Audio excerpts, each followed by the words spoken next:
Bonjour et bienvenue au domaine de Visil, musée de la Révolution française, qui appartient au réseau des 11 musées du département de l'Isère, dont l'entrée est gratuite toute l'année. Donc je vais vous emmener pour une visite guidée du musée de la Révolution française, qui depuis 40 ans est installé dans le château de Visil, qui est juste derrière moi. Alors l'histoire de ce château, elle est bien plus ancienne. Elle remonte au début du XVIIe siècle, lorsque le duc de Lesdiguières, au sortir des guerres de religion, le fait construire. Il va être particulièrement aménagé, il va être beaucoup agrandi, développé et investi par une famille de bourgeois, d'industriels, les Perrier, à la toute fin du XVIIIe siècle. Et c'est cette famille, autour de Claude Perrier, qui ouvre les portes du château en 1788 à une assemblée pré-révolutionnaire qu'on nommera l'Assemblée de Visil, le 21 juillet 1788, alors que la crise économique est particulièrement grave dans le royaume de France. Cette assemblée, qui rassemble des représentants du tiers-état, de la noblesse et du clergé, se réunit pour proposer des solutions de réforme du royaume. En cela, le château de Visil est souvent considéré comme le berceau de la Révolution française, ce qui explique pourquoi le département de l'Isère a décidé de consacrer un musée à ce sujet, à la Révolution. Et donc c'est cette histoire que nous allons découvrir au fil des salles dans le château. On se trouve ici dans l'ancienne aile de la salle du jeu de paume, une aile qui va disparaître au XIXe siècle dans un terrible incendie. Et c'est donc dans cette salle que vont délibérer ces membres de la société qui souhaitent réformer le royaume, réformer la province, qui connaît alors une grave crise économique. Il y a deux personnages dans cette histoire, Mounier et Barnave, qui sont deux avocats grenoblois qui seront par la suite envoyés à Paris et qui joueront un rôle particulièrement important durant les événements de la Révolution française.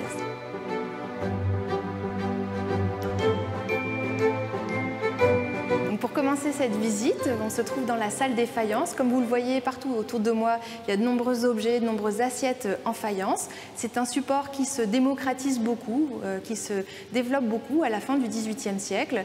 Et sur ces assiettes, on va pouvoir représenter non pas des événements, des faits historiques, mais plutôt de grandes idées, des mouvements d'humeur. Et c'est ainsi que l'on peut connaître un peu l'état d'esprit des Français à la veille de la Révolution française.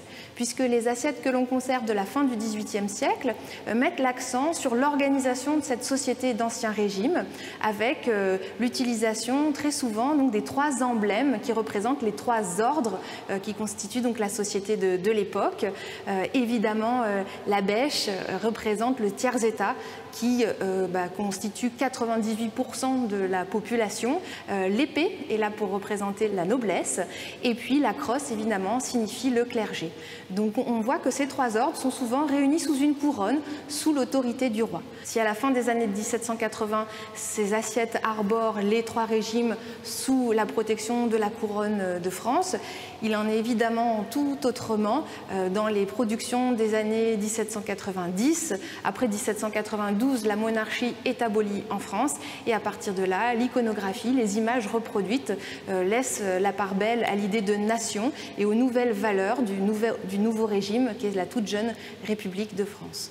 Donc dans cette salle, au musée, vous pouvez voir ces nouvelles valeurs que l'on cherche à promouvoir, représentées aussi dans des œuvres assez exceptionnelles comme des biscuits en faïence de Niedervillers, où l'on voit les 5 valeurs républicaines clairement établies. Liberté, égalité, fraternité, ça nous rappelle quelque chose. À cette époque, il y a aussi la force et la raison qui sont mises en avant.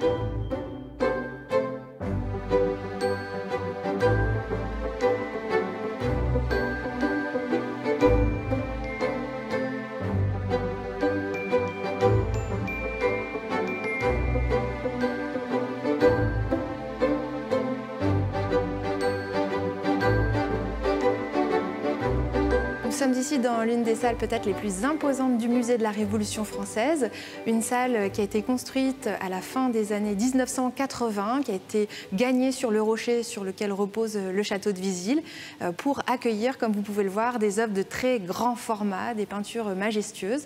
Vous avez dans cette salle des peintures qui datent de la toute fin du XVIIIe siècle, de la période révolutionnaire, où l'on voit comment la toute nouvelle République, le nouveau régime, essaie d'inventer de nouvelles images, de nouveaux symboles symboles, essaie de diffuser cette nouvelle culture républicaine. Et dans la deuxième partie de la salle, vous trouverez des œuvres un tout petit peu plus récentes qui datent du 19e siècle. Elles ont été peintes 50, 60 ans après les événements révolutionnaires et elles montrent finalement comment les Français essaient de se raconter leur propre histoire. Ce sont donc de grandes peintures d'histoire qui sont là pour essayer finalement de réconcilier l'histoire nationale. Vous avez derrière moi un très très grand tableau que je trouve particulièrement intéressant pour expliquer les évolutions, les révolutions de la période. Ce grand tableau, il avait d'abord été commandé à l'artiste Belle par le roi de France, le roi Louis XVI, qui cherchait à décorer l'un de ses tribunaux, le tribunal de justice de Paris, d'un grand décor évidemment à la gloire de sa personne, à la gloire de la monarchie. Mais après 1792 et l'abolition de la monarchie, l'instauration d'un nouveau régime, la Première République en France, évidemment que ce programme iconographique ne va plus être d'actualité et donc le peintre va donc devoir revoir sa copie, il va donc devoir repeindre par-dessus notamment les représentations de la monarchie. Quand on s'approche de près de cette peinture, on voit les repeints, on voit effectivement qu'il y a quelque chose qui se cache derrière la figure centrale qui représente donc la loi, cette figure qui est donc toute de vert, de gris. Et au pied donc de la loi se trouvent les nouveaux emblèmes, les nouvelles valeurs que l'on va souhaiter diffuser avec l'instauration de la République, en particulier l'idée de justice, l'idée d'égalité, l'idée d'équité. Donc on voit ce personnage qui tient une balance, symbole de cette égalité. Elle tient également une épée, c'est donc la justice. Et la justice a aussi autour du cou un collier dans lequel il y a un œil qui est donc le symbole de la raison, du savoir. À côté de cette justice, à ses pieds, on voit donc un personnage casqué, armé, c'est la Convention nationale. Ça représente donc l'Assemblée nouvellement élue des représentants du peuple. Et donc la Convention nationale, elle tient dans ses mains les textes fondateurs de ce nouveau régime, la Constitution et la Déclaration des droits de l'homme.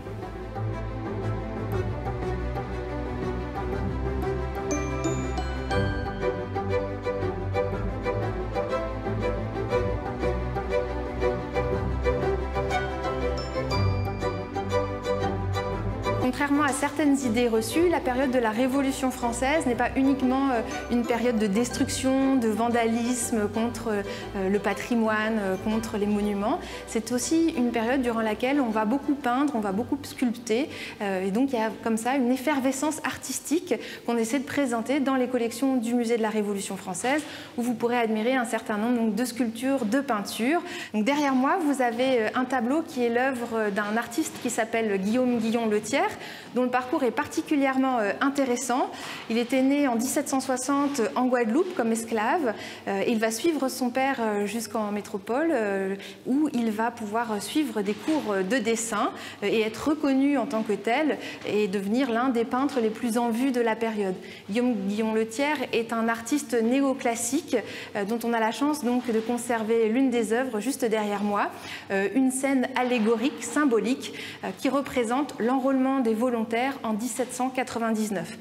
La France de la Révolution française, c'est une France qui est en guerre. Il y a beaucoup de guerres civiles intérieures. Il y a aussi beaucoup de menaces sur les frontières extérieures. On est en guerre avec quasiment tous nos voisins. Et c'est le cas encore en 1799, où il faut lever des hommes, lever une armée pour aller donc sauver la toute jeune République. Donc cette peinture, elle est tout à fait allégorique, c'est-à-dire qu'elle est très symbolique. Elle ne se situe pas dans un décor réel. On voit qu'on est dans un port complètement imaginaire.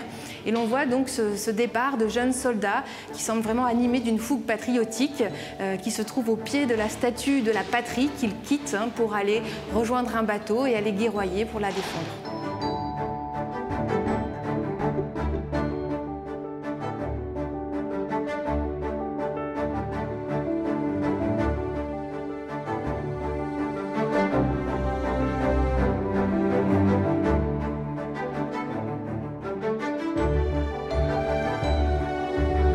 La Révolution française va évidemment faire couler beaucoup d'encre en France, en Europe, à travers le monde. Elle va beaucoup inspirer les artistes tout au long du XIXe siècle, notamment les romantiques, mais encore à la fin du XIXe siècle, portés par un contexte très patriotique. Des peintres comme Auguste Pinelli, dont vous pouvez voir une œuvre juste à côté de moi, vont vraiment s'emparer de ce contexte pour aller puiser dans le répertoire d'histoire de la Révolution française et mettre en forme des images aux couleurs nationales.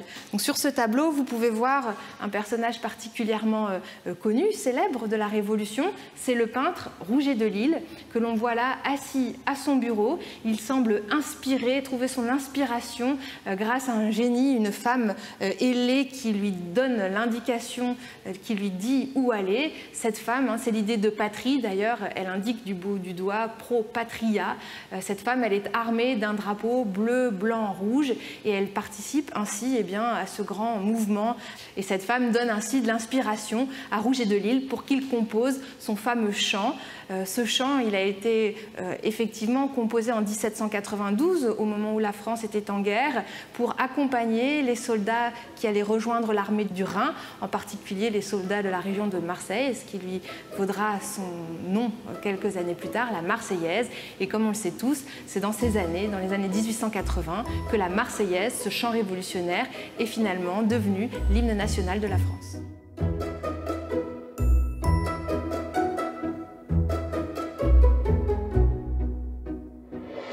Notre visite guidée touche à sa fin. J'espère qu'elle vous a plu, qu'elle vous aura donné envie de venir découvrir, redécouvrir le musée de la Révolution française au domaine de Visil. Si le cœur vous en dit, nous vous proposons gratuitement chaque premier dimanche du mois une visite guidée. Le musée de la Révolution française, domaine de Visil, appartient au réseau des 11 musées du département de l'Isère, dont l'entrée est gratuite toute l'année. Nous vous proposons de nombreuses activités, des expositions, des ateliers, des visites. Vous pouvez retrouver toute notre programmation sur musée.isère.fr.